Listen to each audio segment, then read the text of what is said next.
নামাজ না পড়ায় সবচেয়ে বেশি জাহান্নামে নেয় না, রোজা না রাখায় সবচেয়ে বেশি জাহান্নামে নেয় না, ওয়াজ মাহফিলে না আসায় সবচেয়ে বেশি জাহান্নামে নেয় না, দান সাদেকা না করায় সবচেয়ে বেশি জাহান্নামে নেয় না, কোরআন তেলাওয়াত না করায় সবচেয়ে বেশি জাহান্নামে নেয় না। তাহলে কিসে সবচেয়ে বেশি জাহান্নামে নেয় মানুষকে? সুইলা রাসূলুল্লাহ সাল্লাল্লাহু আলাইহি সাল্লাম আন আকসারি মা ইউদখিলুন নাস আন-নার, মানুষকে সবচেয়ে বেশি জাহান্নামে নেয় কোন জিনিসে জিজ্ঞাসা করা হয়েছে। নবীজি বলেছেন দুই জিনিসে, আল ফামু ওয়াল ফারাজ, মানুষের জিহ্বা, মুখ এবং লজ্জাস্থান, এই দুইটা অঙ্গ মানুষকে সবচেয়ে বেশি জাহান্নামে নিয়ে যায়। সবচেয়ে বেশি জাহান্নামে নিবে এই দুইটা অঙ্গ।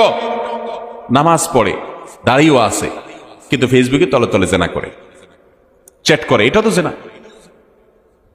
মানে সে কারোর প্রতি আসক্ত, হারাম রিলেশন হয়ে গেছে, এটা মহামারীর আকার ধারণ করে। সবচেয়ে বেশি মানুষ জাহান্নামে যাবে এই পাপের কারণে, অপরাধের কারণে।